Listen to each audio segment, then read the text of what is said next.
about the relationship between wavelength, frequency, and energy of a photon.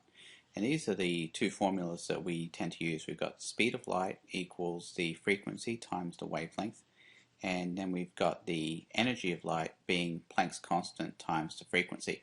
So you can see that as long as we've got a couple of these values, we can figure out what the other values are. Now let's first of all talk about this one. And when we're talking about a photon, photons travel at a constant speed, that speed being the speed of light.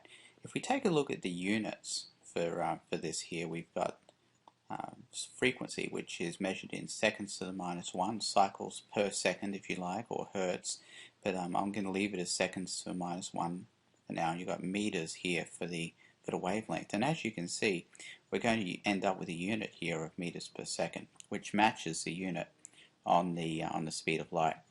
So you can see that there's going to be a relationship now between the speed of light, because it's a constant speed, and the wavelength and the frequency. And of course, as the wavelength increases, the frequency will decrease, and that will give us our relationship for the for wavelength, frequency, and the speed of light.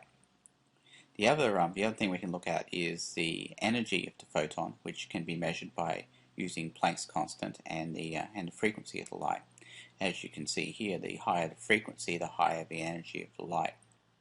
If you wanted to combine these, you could also say E equals hc over lambda, and that would give you this would also give you energy, but you can see that energy has an inverse relationship to wavelength, and the smaller the wavelength, the higher the energy, the larger the wavelength, the smaller the energy. So you can see that because that's on the bottom, that's going to have an inverse relationship to the energy.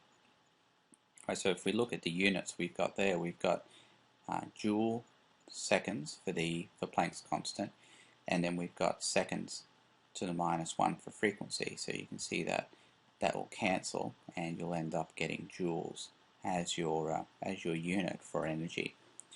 So that's the summary there of the two equations that we're going to use to relate wavelength, speed of light, frequency, energy, and frequency as well.